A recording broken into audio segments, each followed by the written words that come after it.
Welcome to another episode of Systematic Geekology. This is a space where we seek to create and cultivate healthy conversations between those things we geek out on and the philosophical and theological questions that often arise out of our fandoms. Like, what does it mean to be human? What makes a hero? What makes a villain? How do the stories and narratives we geek out on shape how we live in the world? We are your priest to the geeks. We aren't all ordained, but we see ourselves as mediators at the intersection of geek culture and going deeper in our faith. We don't always have to agree, but we do respect each other, and we see everyone as a beloved child of God. Everyone geeks out on something, so come geek out with us and enjoy the show.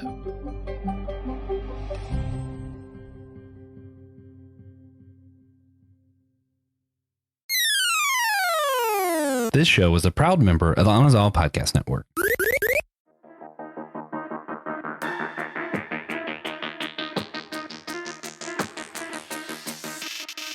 If you could go back in time to prevent the war that you're fighting, would you do it? Today, we're talking about Cable from X-Men, the animated series specifically, and we're just doing this as a part of our spring series. It's called On Loop. It's just a bonus we're doing that releases only to the main feed. There's no YouTube. Every Friday for 6 weeks, we're doing bonuses like this 5 times this year. We did one in January. We do one for spring now. We have one for summer, Halloween, Christmas. And we're just kind of going through our favorite time loop stories. And this ties into our annual theme of the faces behind us. Kind of investigating how a character can be the face behind themselves. So, we're talking about Cable from specifically the animated series X-Men, which is, I don't know, I feel like that's kind of when most people found out about Cable, at least most people my age. That's when we found out about Cable. I know, like, me growing up, Cable was just kind of always an X-Man, because I'm not very old. He was just always there for me. But I am TJ Blackwell. I'm going to be one of your hosts today, and I'm here with the one and only Jill. How are you doing? Yes, I'm doing well. It's a good day. It's a good day. It's 80 degrees for us here today, which I'm sure is like nothing for you. But it's winter here in Arizona. But I think we're sitting about the same, maybe 85, 86 degrees. It's a beautiful spring day here. Yeah. Yeah. So let's get into it. For you, when did you learn about Cable? How were you introduced to Cable? So I do remember watching X-Men animated, but that isn't one of the storylines that like stuck in my mind. So the first Cable I think of is Cable that was in Deadpool. Josh Brolin. That was my first introduction. Was like, wow, he's like a badass and he's good looking. This is a cool character. And then I went back and watched the animated series, and then I actually bought a couple of the comic books, X-Men 97, and then whatever the prequel was. I can't remember what it's called, but yeah. For me, my first like real experience with Cable as a character is from Marvel vs. Capcom 2. Okay. Just because I love fighting games. I've always played fighting games. So I didn't read a lot of comic books when I was little. My dad didn't read comic books. There wasn't a comic shop like close. But we played fighting games. So Cable was awesome. He was super strong in Marvel vs. Capcom. And it kind of got me hooked. And now Cable's just kind of awesome. I feel like that's not really... he's a really cool character. It's not really an opinion, you know? Cable just is awesome. I'm pretty sure he's in the dictionary under the definition. I get it.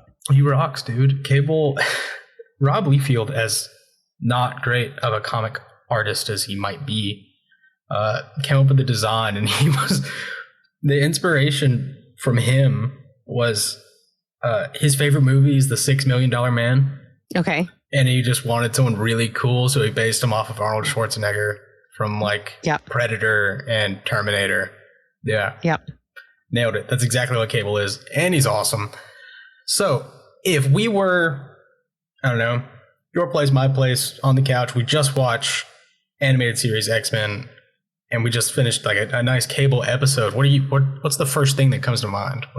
Okay, so I'm going to think about, because he's kind of in like two different storylines, but just the Time Fugitives. Is that what it is? Yeah. Yeah, Time Fugitives, where it's almost like Cable versus Bishop, and they're trying to stop this mutant virus from happening. Well, Bishop is trying to, the technovirus, trying to stop it from happening to save his future timeline. And then Cable gets in, is like, no, the virus has to happen.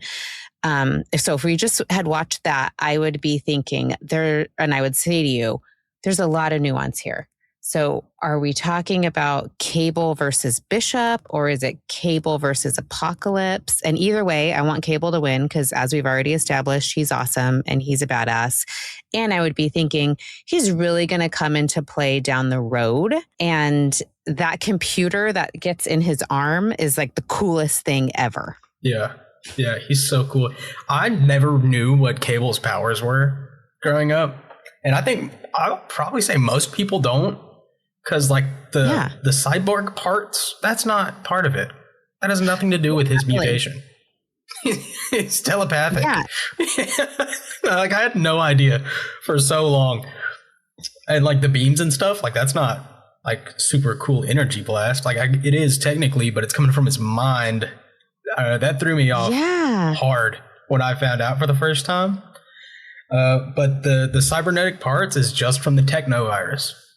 Just super cool. Just super cool. He's the coolest character, maybe of all time. Definitely coolest character in the X-Men most of the time. World. I would say. You know, Nightcrawler's up there for me a lot. I was just going to ask who competes with. Okay, Nightcrawler. Nightcrawler. A character with like a good Catholic guilt arc. And that rocks. That rocks for me. Okay. But that's kind of what I'm at. You talked about it a little bit. You talked about him and Bishop and him and Apocalypse. So in animated series, Cable is from the year 3999 or 3999. And he's fighting Apocalypse, who's trying to like kill all mutants or the entire world. I don't know. His name's Apocalypse for a reason. Right. And he says he's inevitable. Yes. Yeah. And he is kind of. Cable sure doesn't get the job done, at least not then. So Cable kind of jumps from current day, which I'm pretty sure is just supposed to be 1997. Yeah. Or like in the show, which is before I was born. And that's so cute. We got like a really cool, juxtaposition of Cable's life, what he sees as his life as 3999 trying to save the world, and him interacting with the X-Men, like his father, Cyclops. By the way, if you don't know who Cable is, it's Cyclops' son. Super cool. Cyclops and Madeline Pryor's son. Cable, Nathan Summers. That's who we're talking about. And it's just awesome. Every time he shows up, it doesn't matter what it's for. If he's coming to try and kill Bishop, if he's coming to fight Bastion, But yeah, to you, how do I want to say this? What makes Cable important? Well, I think it's this I'm just going to pick one of the storylines. So Cable versus Bishop. It's this idea of Cable just wants to destroy the timeline that will lead to the destruction of his future, where Bishop's goal is to preserve the timeline. Mm-hmm. Right? Would you say that's pretty accurate? Yeah, that's right. So I think the importance of him is that we are asking that question, is your life and your people more important than all life and all people, and how do you proceed? And then you can take that into other situations. Wow, if we had the ability to go back and kill Hitler, stop Hitler from ever beginning what he had done in 1930s Germany, would that be better? It might be better for a people group, but would that be better overall, or would what come up be worse? I just think it opens up some really big philosophical questions, and that's how I see Cable's role in the X-Men, is to have us ask those bigger questions. Yeah, his meta narrative, definitely. Yeah. He's so good at it every time. And they've kind of rehashed that a lot with Cable. Mm-hmm. That is kind of his role in Deadpool. It's like he's exactly. going back, and it does end. It has got a pretty good ending. Cable stays in the present timeline it doesn't go back. To personally make sure that his family has a better life, and that also lets Deadpool have his time device, whatever they call it, which is hilarious, super funny. It's hard to talk about Cable and not just think, oh, he's so cool. Oh, he's so cool. Oh, he's so cool. Well, even his guns are cool. Like, he has the coolest weapons. I don't know. He is cool. And then he has compassion too. Like, he's not just like, oh, I'm like a RoboCop, like there's a moment where he could kill Bishop, but he doesn't. And even the computer is like, why were you holding your punches? You could have eliminated the threat right then and there and gone back. And he was like, well, he's actually here trying to do the same thing I'm trying to do. This could be a little more nuanced than it looks like. And the computer's not logical. Yeah. And he's so good at portraying the human viewpoint, which, some of the X-Men are pretty inhuman, but most of them are just, girls and guys. And it's Cable, this cyborg, who's the one who's like, hey, I'm just saying, they're people. We shouldn't, they have their own lives going on. Just do that for fun. But he can set that aside when it's time to, team up with Deadpool and just slaughter some people. He can do it.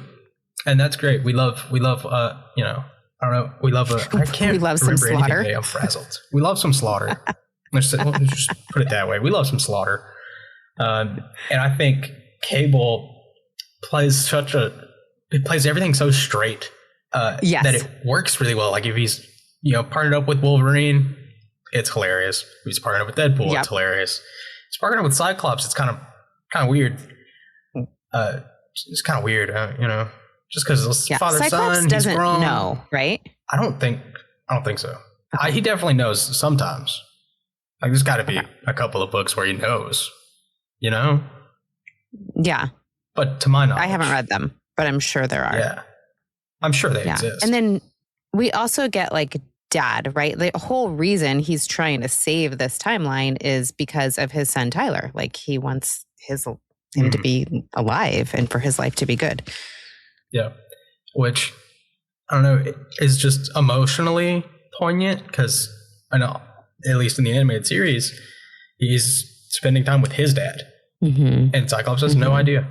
He just doesn't know. Yeah, it's kind of cool. It's kind of cool. His little boy Nathan is this absolute powerhouse monster. Like, I don't know. I would tell him personally, if I was Cable, I'd be like, yeah, I know I'm your son, right? Boom. Robot arm. I'm your son, but I live in 3999, almost 3,000 years from now. Yeah. Whatever. Okay, I have kidnapped. a question. No big deal. Don't worry about it. That was it. That was my question. So he gets pulled through the time portal, right? And that's why he's living in this way, way, way distant future. Okay. Yep. And I know initially, when they wrote Cable the first time for his first book in the 80s, the late 80s, he wasn't supposed to be Nathan Summers. That just kind of happened. They wrote Cable, super cool, badass dude.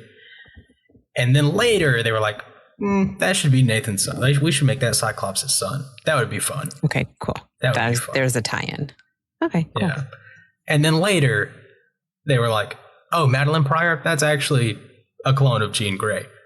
Yeah. Which explains the telekinetic power. Mm-hmm. So it's all above board. It all checks out. Classic 90s comic book shenanigans. Is there anything, though, about Cable in the animated series that you don't like? Certainly not his costume, not his design. Love. I'm trying to think. I don't know. What about you? Maybe you can spark something. No, There's no perfect. If I had to say anything, I just don't like blue and yellow as a combination. Okay. Like, it's fine. You know, it's X-Men.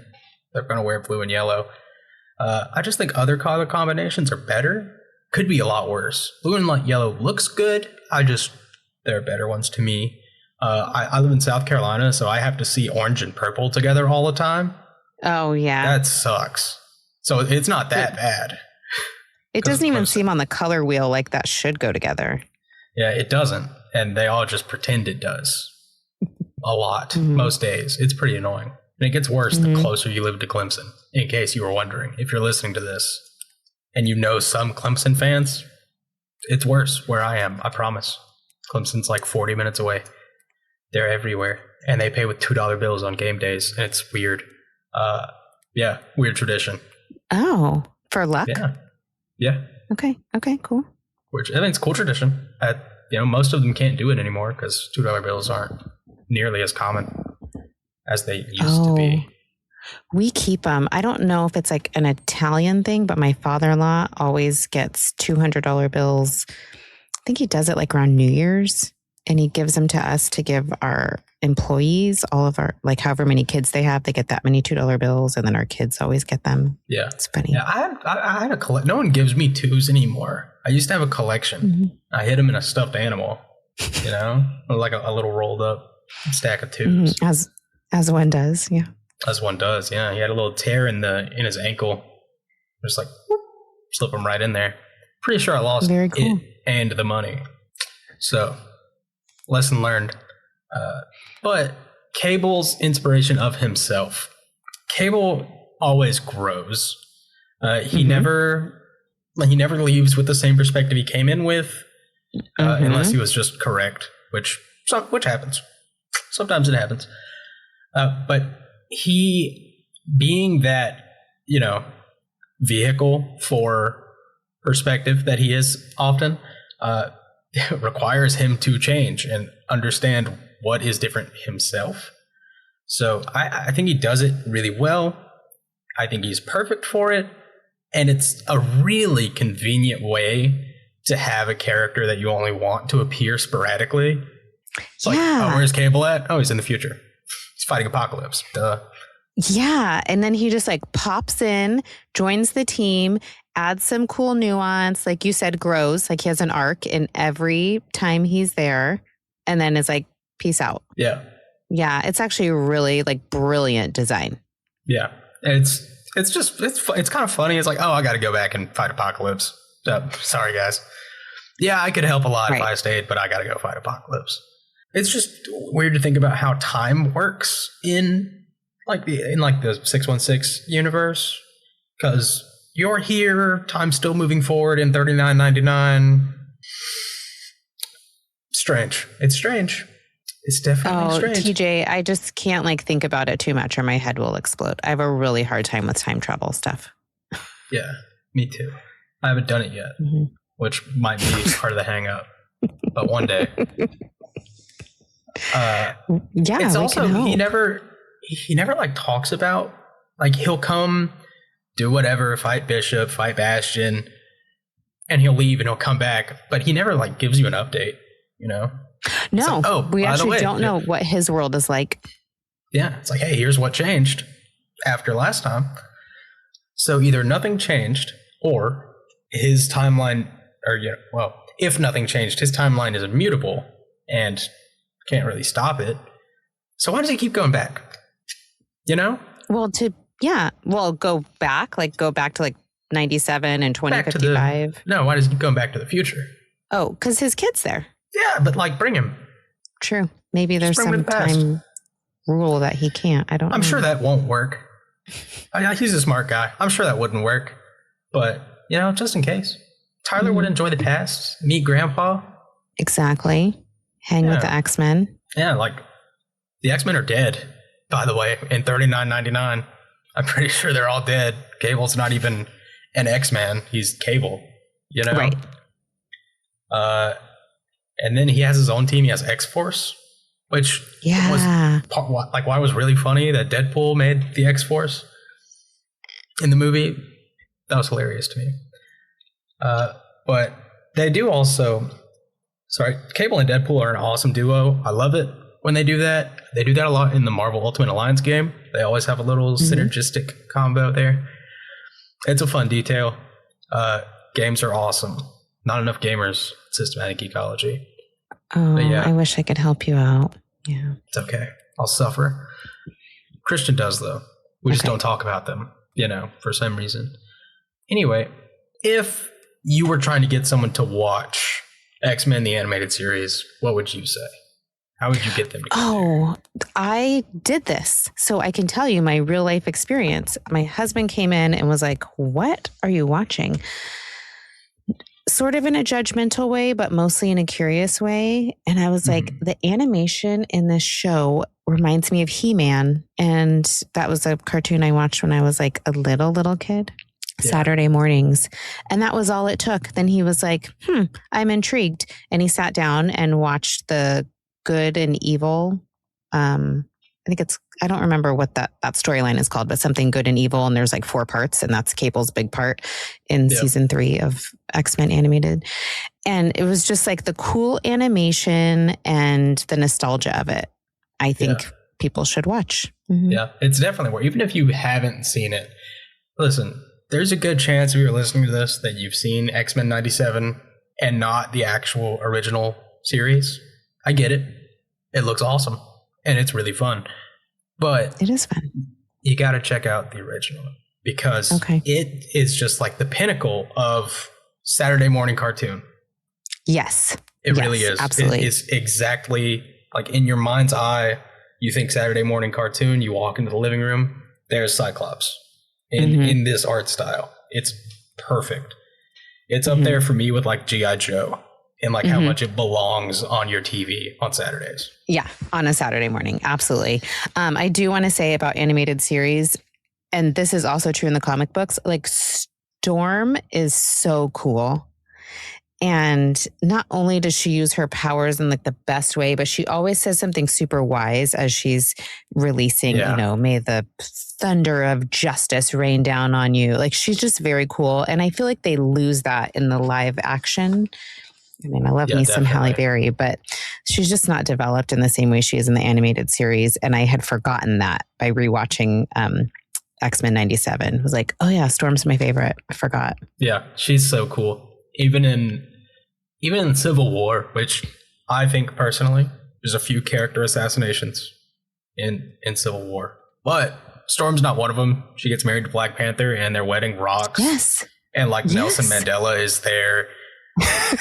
And Dizzy Gillespie's there. It's awesome. They just take a little break from the whole shebang and there's like, here's Storm and Black Panther's wedding. There you go. There's a little fun for you. And it is probably my favorite part of Civil War. It's up there. Yeah, it's so cool. It's so cool. So just to recap, there's no reason not to like X-Men the animated series. We've determined that for a fact. Point blank period. No further discussion needed there. So everyone needs to watch it.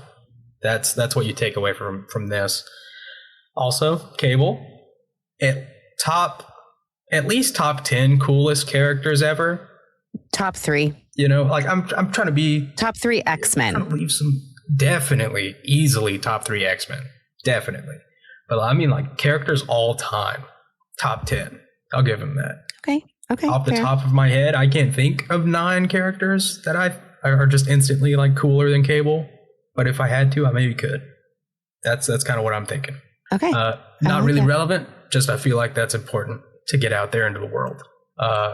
But we've already talked about it a little bit. The way that Cable turns your perception on yourself, makes you question these things about yourself, really is his greatest strength. As cool as he is, as much as he's the cool guy, he's also a great tool for introspection. And that's one of the things that make us love Cable and make himself influenceable by himself. Mm-hmm. And also, literally, that's what he's trying to do. Like, that's his actual mission, is to do exactly that. So, if you were going to be stuck in a time loop with any one of your friends or family members, we're going to start wrapping it up with this. Who would you want it to be? And what movie or show would you be watching on repeat? this scenario? Oh my gosh. I feel like this answer is going to change. Like it just depends on the week that you ask me. Right now, I like to rank my kids like 1, 2, and 3. Mm-hmm. And then I have some bonus kids. Sometimes I throw those in there too. But right now, my son is my favorite kid. He's just been doing things right. He's like kissing my butt. I like him. Yeah. So he's a good kid. He's 19. So I'm going to pick my son, Jack, and we can be in a time loop, and we're going to have to watch a comedy. And this might make me like the worst mom ever, but the last show that we watched that we just like loved was The Interview.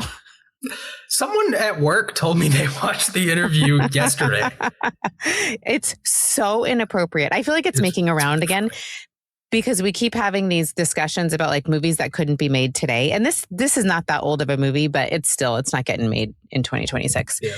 So yeah, that's a really inappropriate answer, but I'm watching The Interview with my son, Jack, and we are cracking up and we are just laughing at the satire of world politics.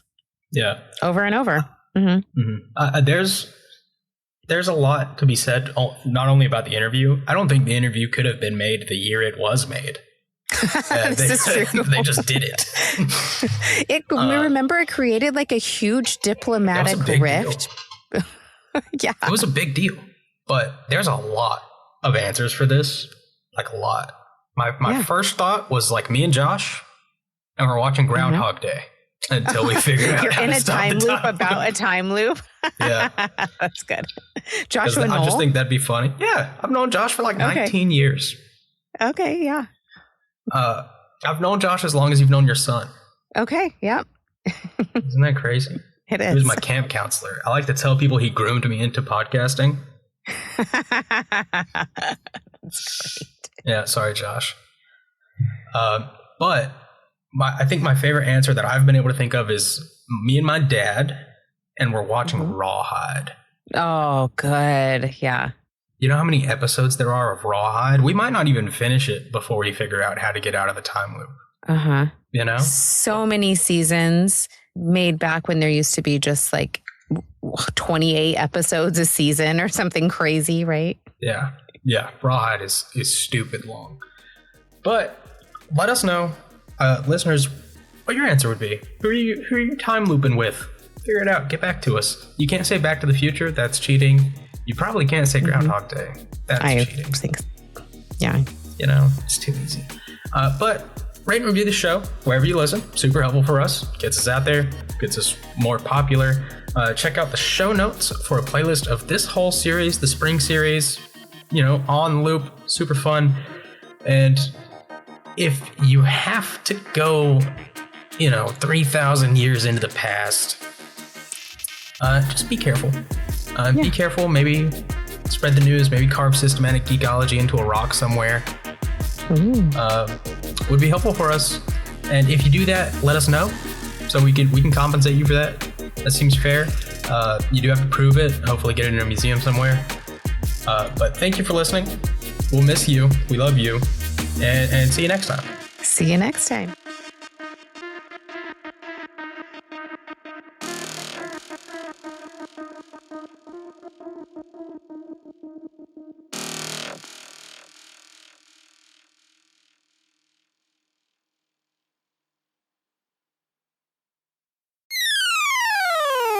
Hello there, listener. This is Evan Garcia, and I just wanted to jump in here to remind you and to let you know of our Facebook groups and our Discord server.